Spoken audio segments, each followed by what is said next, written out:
Now, when we talk about this person, I really want us to think about all the roles they've played. Chronic underachiever, someone who's never been quite appreciated on any platform.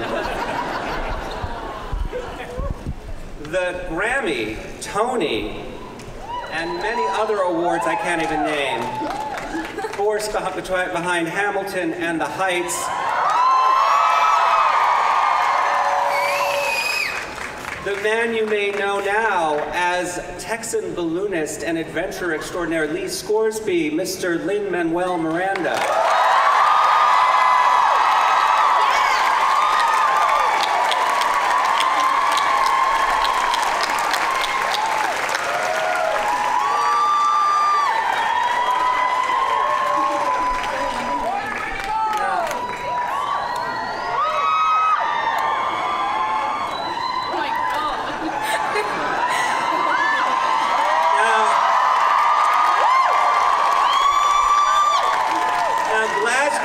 Glasgow's given many things to the world.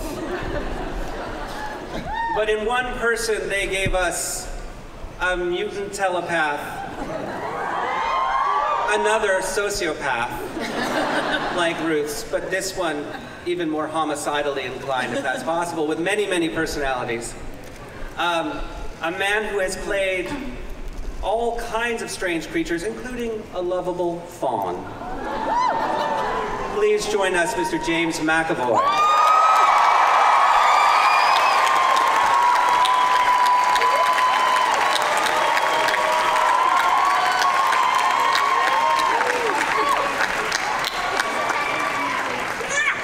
So I've got exciting news for you all tonight. We're actually going to watch the entire series here tonight.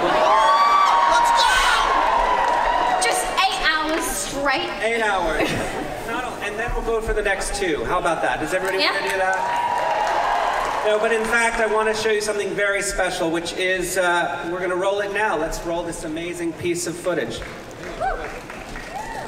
What were you thinking when you decided to take this on? I like a challenge. I thought it was time for the books to be liberated. In a space which could do them justice. And I think that all of those different adaptations have all been brilliant in their different ways, but the real estate of contemporary television, being able to stretch those books out and really be able to sound every note that Philip Pullman sounded in the novels, I just felt it was time. And I was very persistent and very tenacious and very naggy around New Line Cinema and Philip Pullman to give me the rights to adapt it for television, and eventually they just got sick of me and said, fine, okay, go for it then. And we did. You'll find Jane's a very hard person to say no to. Yep. Jack, I'm glad that you, I gave you a little space there at the beginning, because I think you had an enormous job taking a vast universe and thinking about how that would live on television.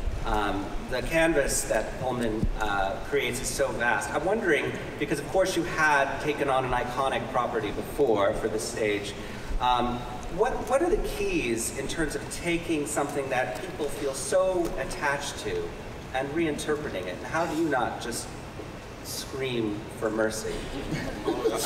He I've done my does. first share of screaming. I always describe it as doing a PhD. The first thing you've got to do is do a PhD in the author. So that's what I tried to do with Harry Potter, and that's what I've tried to do with his done materials. To know everything and to have it all inside your head, so that then when you're starting doing the adapting, you've got the novel with you, but you've also got a conception of the world inside you, and the truth that Philip's trying to tell. And then when you're trying to translate it for television, you're constantly keeping that truth in your head. The thing that I always loved about what Jane said about what she was going to do about the books right at the beginning was that thing of sounding every note. And I think that's what we've tried to do, is just try and capture the important notes and tell them to the best of our ability.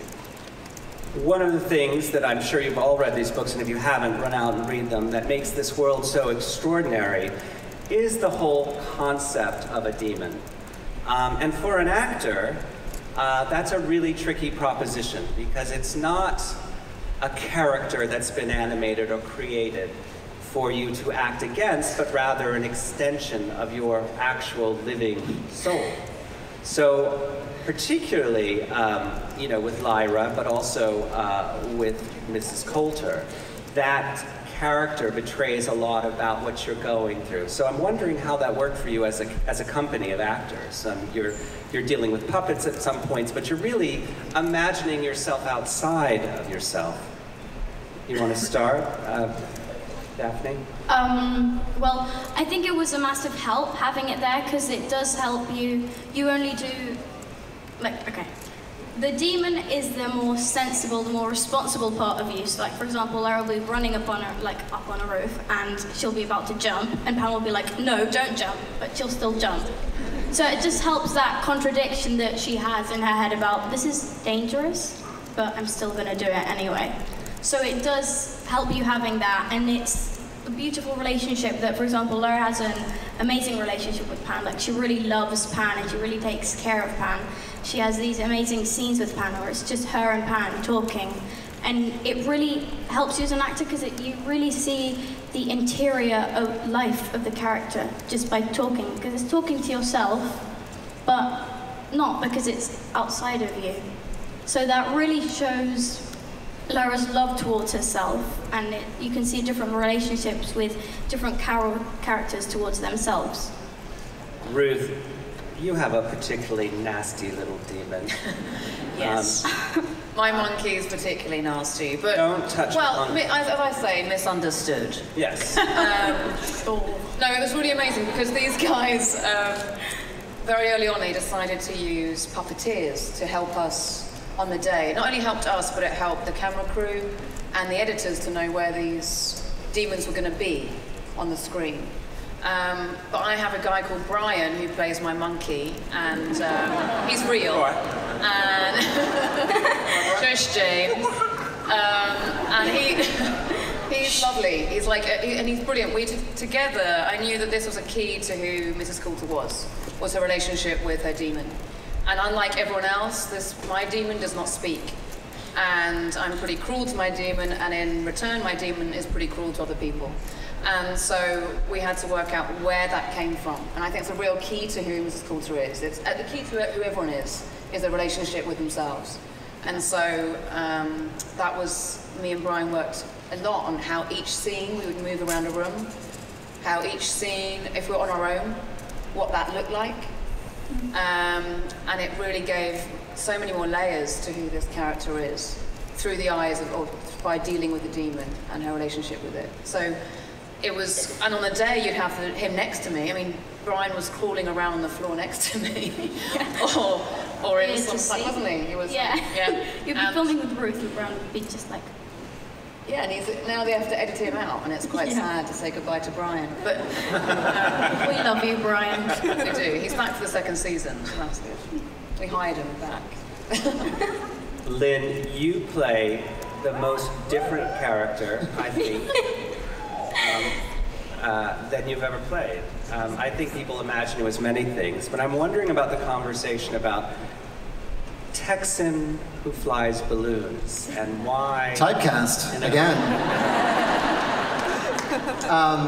It was very simple, actually. I was working on Mary Poppins Returns at the time. I was in London, and Jane and Jack took me out for a drink, and I didn't know what it was about. I was a huge fan of the Harry Potter play. I'm a huge fan of everything Bad Wolf has done, and so I was like, yes, I will sit and have dinner. And they said his Dark Materials, and I said, yes! I didn't even know what the part was. I would have sharpened pencils for this. I'm a huge fan of the books, when my wife and I started dating, we read these books together. This is like part of our falling in love story, these books.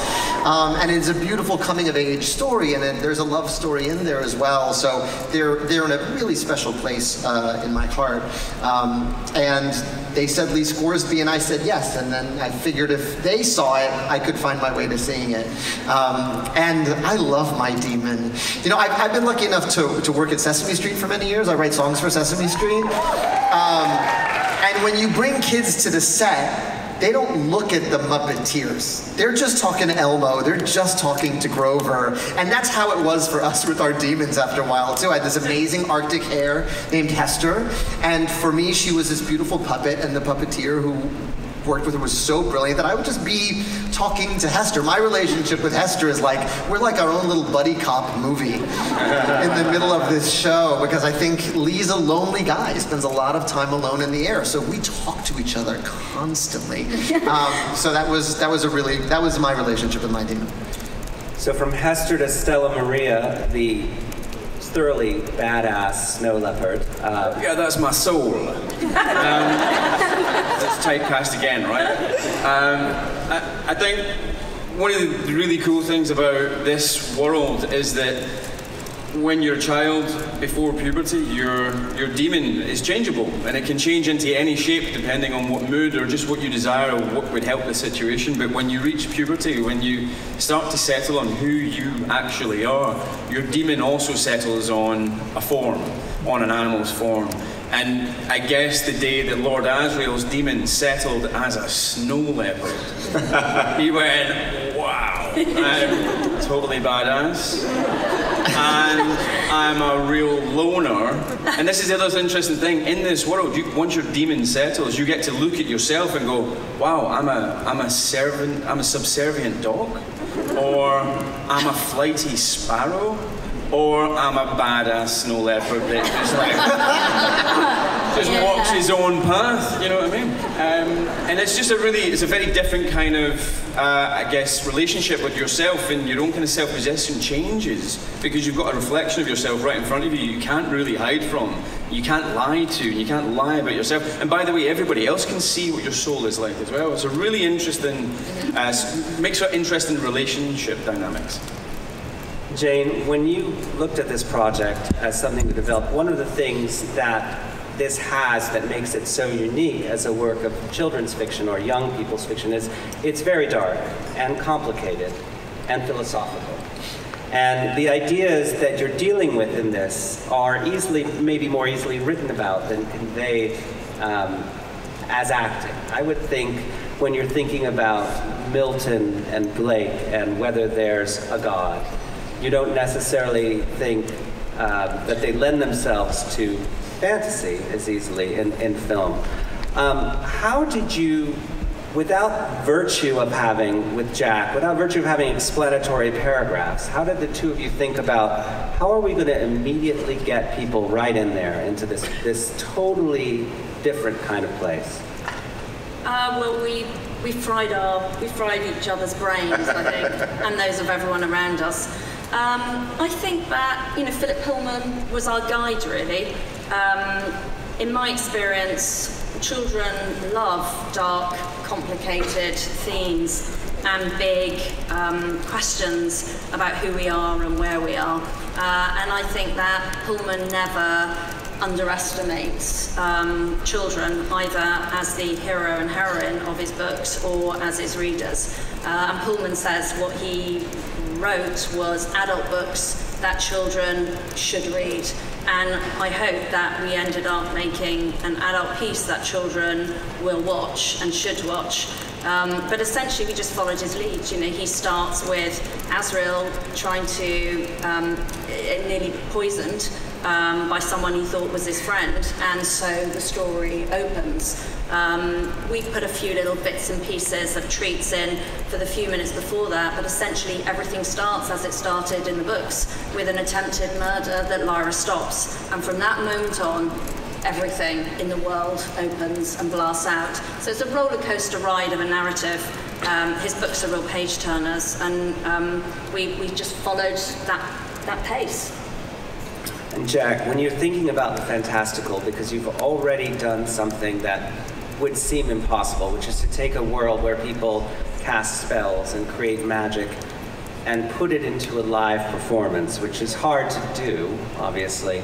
Here, do you think about all the amazing, you can really get distracted, I would think, as a writer, by all the magical when you're really trying to drive the story with characterization and plot. Do you just say, I'm not thinking about those demons on their shoulder right now, or I'm not thinking about the fact they call electricity something else, or how do you... By the way, Jaden's being very nice about the process. I got it wrong an awful lot, is the truth of how we developed this story. We did 46 drafts of episode 1, which is a lot of drafts to do. I think that might be me getting it wrong more often than you, but... you do sometimes get lost in other stuff, but the thing about the demons is that they are characters, and so, everything that Philip builds is for a reason. We wrote, Zandra, who's my script editor on this show, wrote papers on all sorts of different facets of this, so that we thought, it was that thing of that PhD thing of just kind of like, we need to understand everything, and if we can understand everything, then we can tell a really basic story.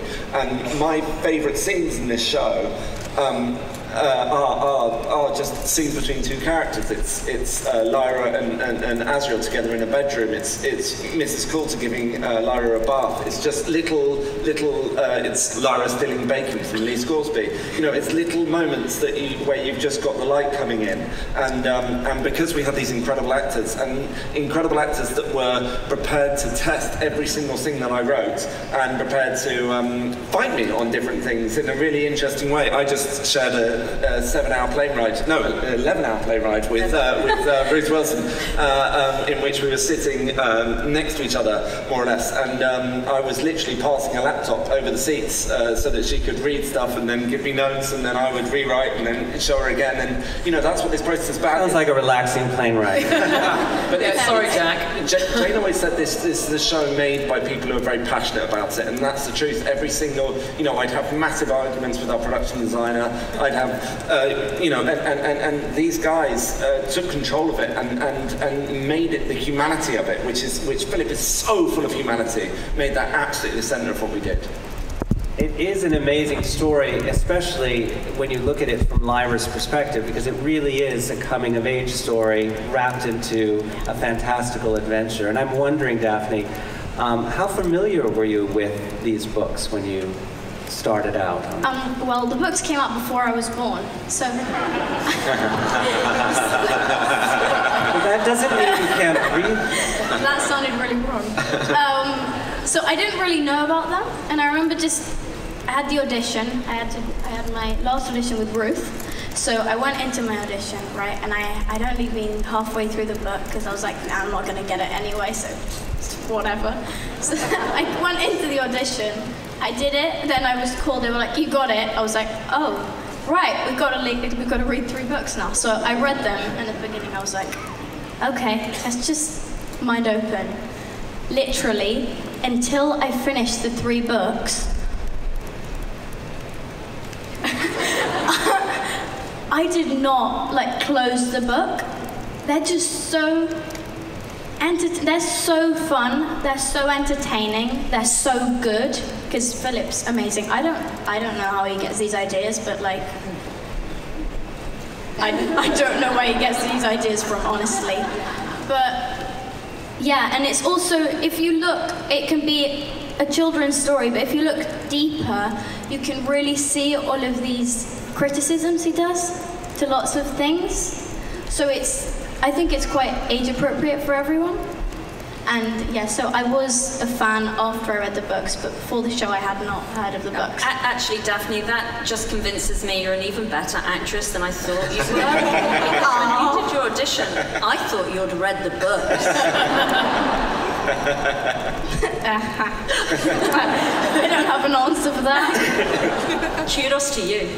Ruth, Marissa Coulter is one of the most fascinating characters in fantasy literature because she's not readable despite the fact that she has a monkey on her shoulder on her lap. She's not someone whose motivations are really ultimately made clear until you're well into the story. I'm wondering for you, what drew you to the character? I mean, this is a character in stock children's fiction who could be played as just a nasty piece of work, but that's not what she is at all. In fact, she's far more interesting than that. So what was it about? I said this earlier, but when my agent phoned me up and said they want to offer you Mrs. Coulter, and I didn't know the books either. I'd heard of them and I'd heard about the play, but I hadn't read them. And I said, who? And they're like, come on, it's the most iconic character in kids' fiction. And I started reading the books, and there's a description of her as, she says this, she's the cesspit of moral filth and the mother of all evil. And I thought, okay, I have to play this role. Okay. Absolutely, I can't turn this down. And of course, it's really fun to play bad characters, but what I find so fascinating with her, I mean, she's so complicated, and she's unknowable, and she's frightening for that reason, but what we've done, and Philip Pullman gave us license to dig a bit deeper into her and to sort of see her on her own with her monkey, to see who she is without Lyra, and why she might do the things she does. And that for me was fascinating, to really dig into why she has a monkey, why can she separate from her demon when no one else can? Why, I mean, there's really, really deep, sort of sophisticated and complicated things about this character, which make her fascinating to watch and endlessly frightening, because you never know which way she's going to turn.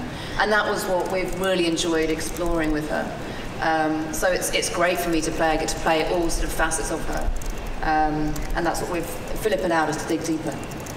It's a character that is frightening in some ways because she is so incredibly charming.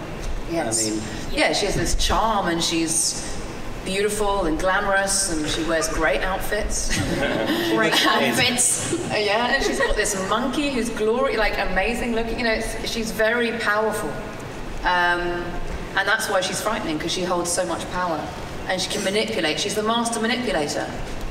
So she's incredible, but she's deeply vulnerable. And when we get into her and see where and why, what makes her tick, it's kind of scary. And her vulnerability is Lyra. And when she comes across Lyra, that's when you start to see this one. You start to see all that kind of pull apart. Yeah. And for you, Lynn, you have a character who in some ways is out of our collective idea of a hero. There's a lot of in that hero's DNA that we would recognize, and you have to change it a little bit, and you have to play a lot of scenes with a very large bear. Like you do. And a rabbit. Yeah. And a rabbit and a bear. Yeah, I think my first 2 days of filming were a very long, complicated sequence where I am literally pulling all the pulleys and ballasts on my hot air balloon, and the next day was like a 3-day bar fight. And I was like, this is just the most fun I've ever had. It was, it was pretty different from Mary Poppins Returns. But it was such a joy. It really, every day was such a joy. I remember thinking, I love that joke. I remember when we were finishing filming at the end of last fall, and one of the crew guys was like, well, you're gonna go on a long holiday after all this work. And I was like, no. Me being a cowboy who flies a balloon and fights in bars was the holiday. I have to go back to real life now and write stuff and do other things. This was the vacation. James, you are both intensely curious and curiously intense. Curious. Stole my line. In this part, one of the things about Lord Asriel that's interesting is so much of him is pulled in. He's got a lot of mystery to him, and a lot of what you have to convey is limited, at least certainly at the beginning. You're not allowed to convey a lot of what's on your mind, and both you and Ruth have to be not so nice to a child. I mean, you're not mean to her, but you're not, a little withholding. I'm giving a lot of mean. Right. I mean, I'm not withholding the mean. I wouldn't say. I think what's really interesting. You said earlier, this is a sort of a coming of age story in a lot of ways around Daphne. And it's an amazing story of a young person who's an orphan who is struggling to identify herself, and she has these two sort of proxy figures in her life, this uncle and this woman, Miss Coulter, who fill in as proxy parents, it seems, for a while. And she's trying to understand herself through them. I disappear, I run away. Daphne's trying to sort of understand this slippery, mercurial, quixotic figure of Mrs. Coulter as well. And we're so difficult to get a hold of. This girl just needs to get a hold of something.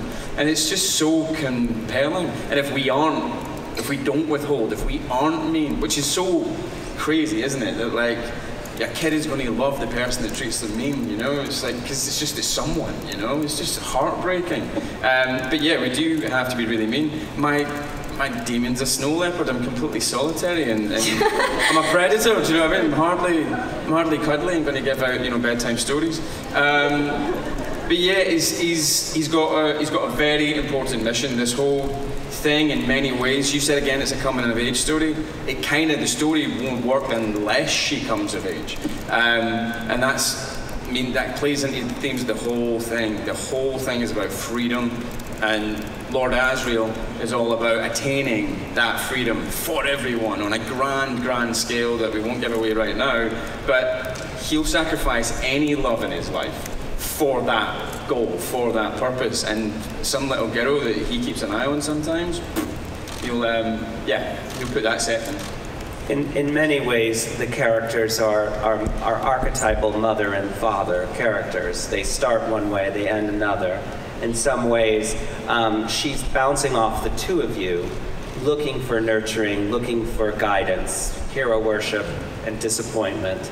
Did you, Ruth and James, talk together about how you would play that, or how you would engage? Yeah. We met on this, I think, the last 4 days of the shoot. I got the job very last minute. I got called by a very good friend of mine, who's the casting director, going like, "Hey, you know these books, right?" I was like, "Yeah, man, I've read them like 3 times." They went, "You want to come and play Lord Asriel starting Friday?" I was like, "Yeah." So we really didn't have much chance to talk about anything, you and I, did we? No, but I've seen it, and yeah, he's pretty mean, and I'm pretty mean, so I think we've got... They're quite similar. You're very similar to me. Yeah, not good. You also both, the novels have a lot to say about religion, and they certainly can be interpreted as a critique of Western religion. And both you and James and Ruth, you both have had Catholic education. You came in from the inside, I would think.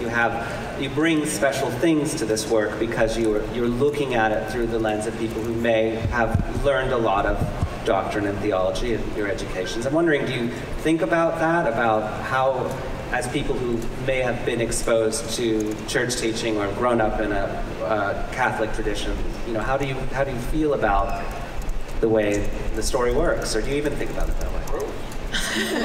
Yeah. I don't know if it's purely Catholic. Obviously Philip was probably referencing that in the books, but for me it's more about authoritarian kind of dictatorship, or kind of institutions which are set up, which are authoritarian in nature. I grew up a Catholic, and I no longer go to church, but I think there's something different between faith and religion, and I suppose that's sort of something it discusses in the book too.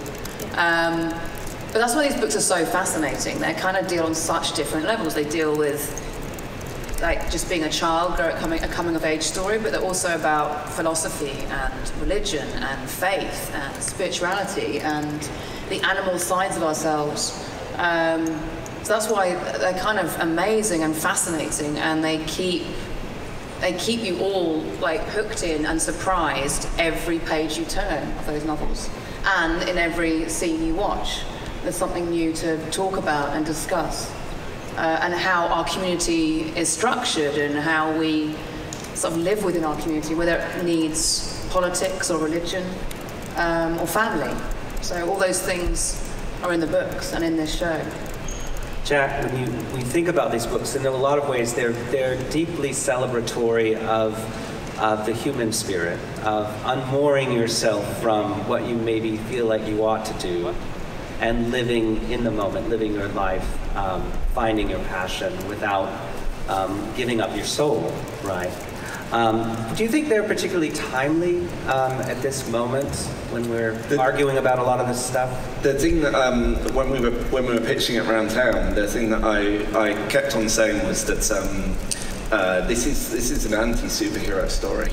In that, if this was a superhero story, you'd be following Lord Asriel's path, and that when, if you look at it, there's a sort of there's people that are seeking greatness in this story, and there are people that are following their own goodness. And the thing I love about Lyra is she is constantly following the path of the good. And whereas Azrael and Mrs. Coulter are set on great big missions and doing great big changes to the world, all of which are actually necessary in this world that they live in, that actually it's the young woman who's going, I want to be good. I've got a tattoo that's from E.T. Be good. I really believe that that we should be following our goodness right now, and we are getting distracted by greatness quite a lot in these arguments. And there's something very beautiful about the way that Philip sees the world and the way he communicates this world that I think it has got lessons for all of us.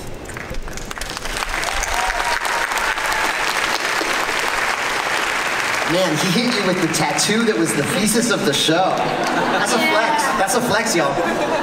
And now it's a you're quote all from getting E.T. tattooed. Surprise. Jane, was this a tough sell to HBO to explain? Now look, we're going in. It's a fantasy novel. It's got a young heroine.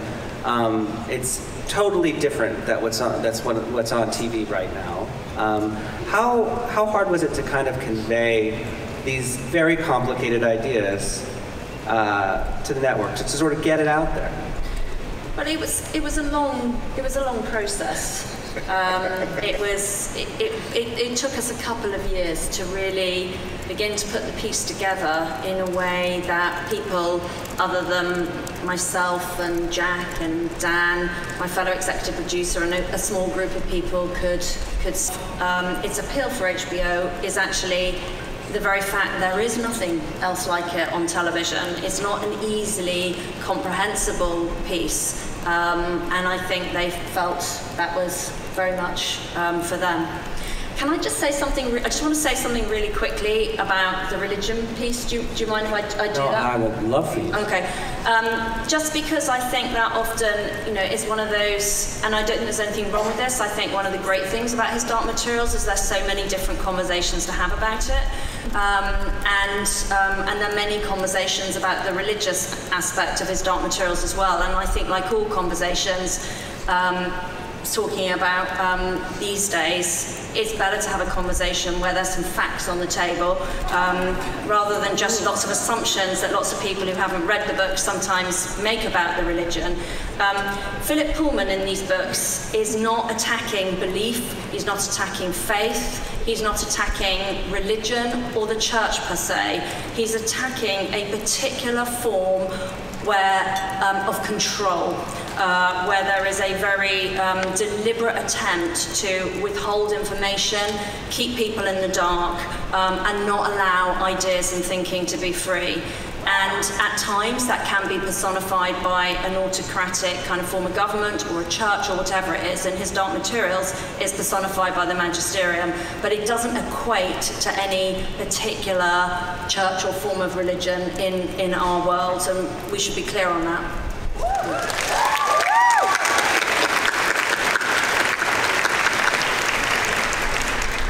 The books and the show are a lot about resistance to authority and questioning your authority, right? And thinking about finding your truth. For Lyra, it's really a journey to adulthood. And for you start out this piece as a very not always a pleasant child, a child who makes a lot of mistakes on her way to not complete understanding. How close do you think you and Lyra are as people? Okay. We are, I think, we're quite close. Like Laura has taught me a lot because I've been playing her for over a year now. So yeah, what I love about Laura is how much she changes. Like she learns from other people. Like she sees Mrs. Coulter's errors and Lord Asriel's errors, and she learns from Lee and she learns from Yorick. And what's amazing about her is that she just absorbs information so well. So that makes her become a better person. It makes her become, as Jack was saying, someone who only focuses on, she won't be thinking, if I do this, will it make me get further? Will it make me blah, blah? She just thinks, is this better? Is this going to help people? Is this going to, I don't know, but she's not very ambitious, whereas at the beginning, she's like lying all the time, and she's quite arrogant, and she's quite, I'm thinking, not annoying, but... She's quite fun. She's fun, but she's quite... Asriel finds her really annoying. Yeah. Likes her, but she's really annoying to her. But she's more... At the beginning, she's much more innocent. Like, episode 1 is totally just like Lara running around roofs, and then suddenly she's like, bam! Life smacks you in the face, and then she's like, whoa, what just happened? So that kind of, just all of this pain, smack after smack, just makes her grow so much. So I don't, I think she is a big liar. Massive. Massively dishonest person. Yeah, I have some really nice scenes with Ruth where I tell her lies and she's like, you're lying. We sort of lie to each other though, don't we? We're both, Not. I think, well, I'm not sure who's the biggest liar. Depends which part of the show you take. It's true. James, you were referencing this earlier. You play a character who is willing to do quite literally anything to achieve a goal. He starts out, you might think of him as a classic heroic figure, and you really begin to realize there's a price to be paid. There's a ruthlessness about him that is lethal, really. I'm wondering, I mean, you've played such a wide array of characters. What's interesting about him is you really don't know whether he's a good man or a bad man, or a bad man with a good aim. What particularly appeals to you about Asriel, and are you as ruthless as he? No, no, I'm totally not as ruthless as he. I'm a total softie in lots and lots of ways, but it's great fun to play somebody that looks at the world and goes, I don't like this, this is utterly wrong, and I am going to change it, and I'm going to rip it apart doing so, and nothing is going to stop me doing that. Love isn't going to stop me. No sort of romantic love, no familial love, no respect for any institution will stop me from making this world a paradise, and emancipating all of us from these systems of oppression. And I think what you said as well earlier, you said Philip Pullman is really celebrating humanity. I think Philip Pullman almost thinks that, I think part of what he sees as one of the prime characteristics of humanity is rational, creative, imaginative thought. And that even plays into her being a liar. Like, that's her imagination, do you know what I mean? He doesn't call her a liar, he calls her silver tongue. Do you know what I mean? It's beautiful. And he's a celebrant of imagination and logical, rational thought. And that can lead to faith, but there might be some walls that have to be brought down together. Lynn, you get to do a lot of cool things. Yeah. Yeah. You go from the heights to the literal heights. Oh, I saw it. They love that. That was really good. My writers did that from now. They don't have writers. I only have myself. What was the scariest or coolest thing you got to do? Oh, I don't think there was anything particularly scary. It was all really fun. It was a checklist of things I've always wanted to do. Is it a spoiler to say anything about my first scene? Is it a bit? Well, you have to ask. No, I think you're fine. Yeah, no. We can always, Okay, so I literally come into this thing singing a duet with my demon. Singing with yourself. Yeah, on a big ass hot air balloon, which was a pretty fun way to enter the world. And but every day was a different kind of challenge. I think.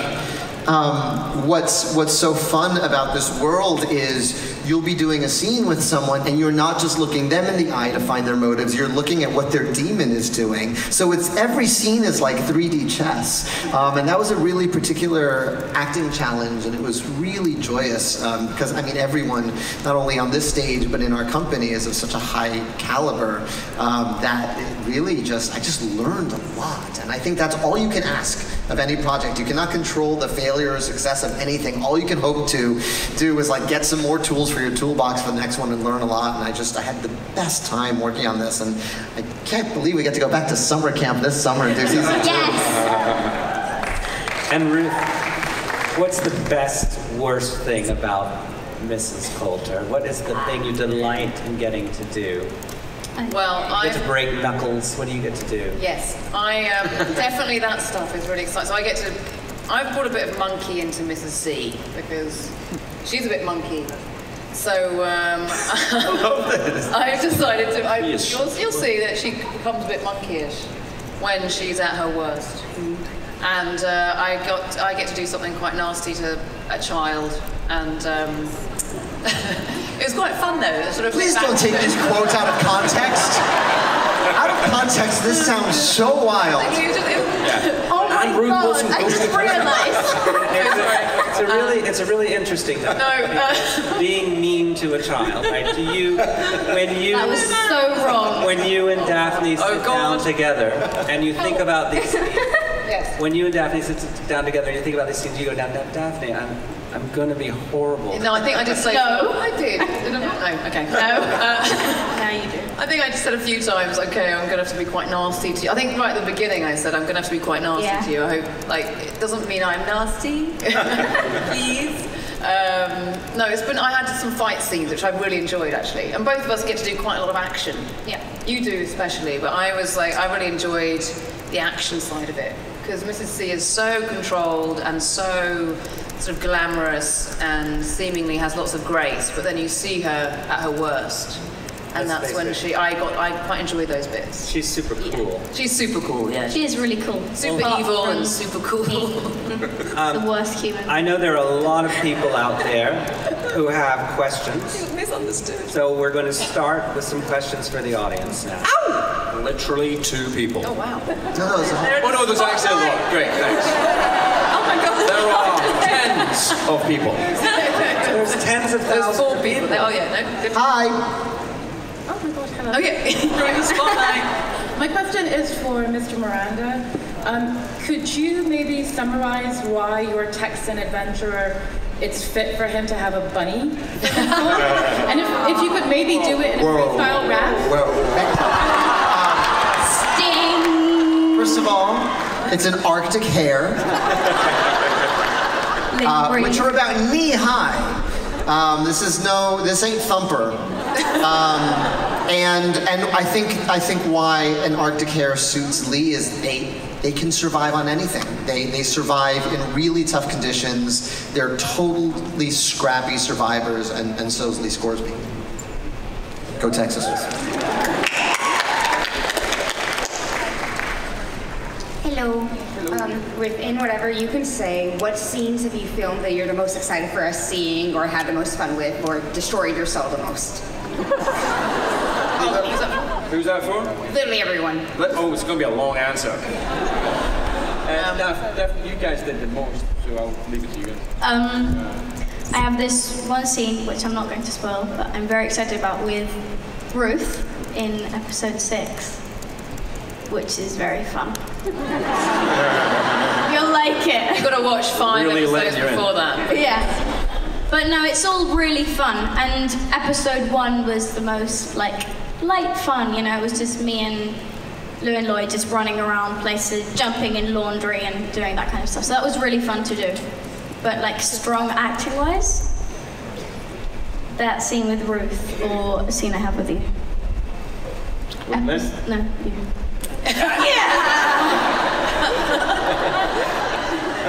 Yorick. The arrival of Yorick. Yes, yes. Get ready, y'all. Hi, my name is Ryan, and this question is for everybody, even Lynn. Thanks. Wow. Lynn, you're getting it today. I see your Hamilton shirt. I love you too. It's about the creative process and collaboration. Given all of your talents, can you tell us about a time when you had ideas or notes on a script or a performance?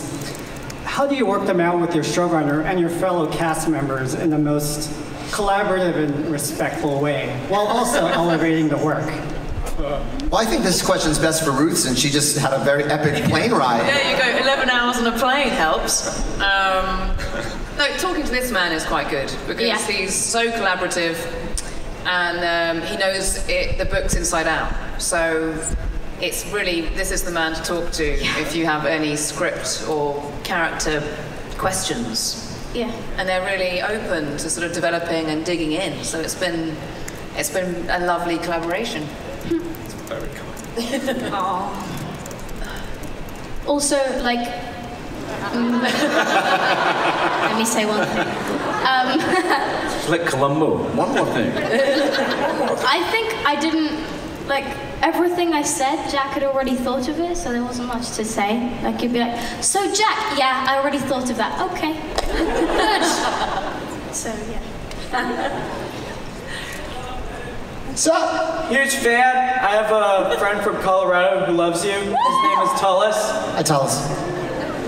All right, my question for you is, what was it like transitioning from Broadway into TV and film? Well, that's an interesting question.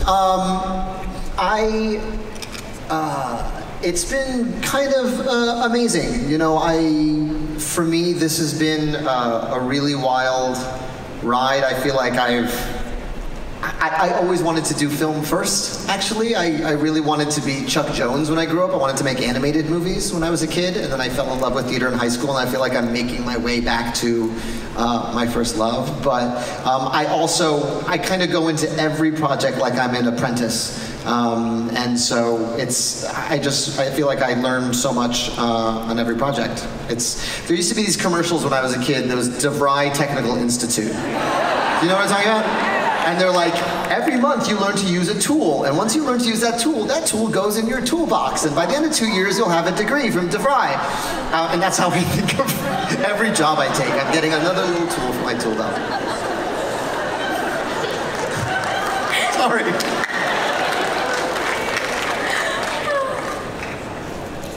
Hi, I have a question for James. What's the biggest challenge you face? Sorry, I'm so nervous. You're doing great. Oh, you're okay. You're doing brilliant.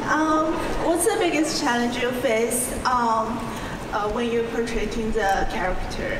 And I love you. This is fantastic. Could we make sure that the next people that ask questions all love me as well? The biggest challenge in playing Asriel, to make a connection when your soul is a snow leopard, a solitary. Right? Mention snow leopard. Can I say who Stella Maria is voiced by the way? Oh, yes, go on. With the voice of Helen McCrory, which is incredible. So, like, she's got that sort of remoteness as well, so that's quite interesting. Also, this is a man with like a massive, extreme purpose, and he knows what that purpose is. He's got no doubts about who he's going after, why he's going after them, and what the hell he's going to do to them. But I can't give that away to anybody in the show or anybody in the audience for a long ass time. Okay, thanks for that. You spoke when they laughed, what? Okay. We're moving on. So that's tricky because you're basically doing that thing of like, he's enigmatic, he's mercurial, he's quixotic, which is brilliant for the audience if we get it right, but it's tricky for the actor because you can never quite nail down anything hard to get, you know what I mean? So that's the most difficult thing I'd say. Thank you for your question and thank you for loving me. We have time for one last question. Better love me. Hi there. My name's Sam. My question's for the cast. What animal would your demon be in real life? We got this earlier today, so you should start. Okay. A sea otter. I would like to be a sea otter. Yeah. Thank you. Yes, we do love each other. They're exceptionally happy, playful. They play in large groups, and they just love eating and playing and sleeping. And it's a real good, sort of almost like a water dog. Do you know what I mean? I'm up for that. Pizza rat. Have you ever seen the footage of the rat taking pizza down into the subway platform where it lives? Yes. That's my demon. That demon's got it all figured out. I'm gonna let Jack answer this because he answered it earlier. Oh yeah. Yeah, I said Ruth is a sphinx. Sphinx? I don't know. I haven't thought about it. A cat of some sort, probably. I can see that. You can see me as a cat. I can see that. What are you?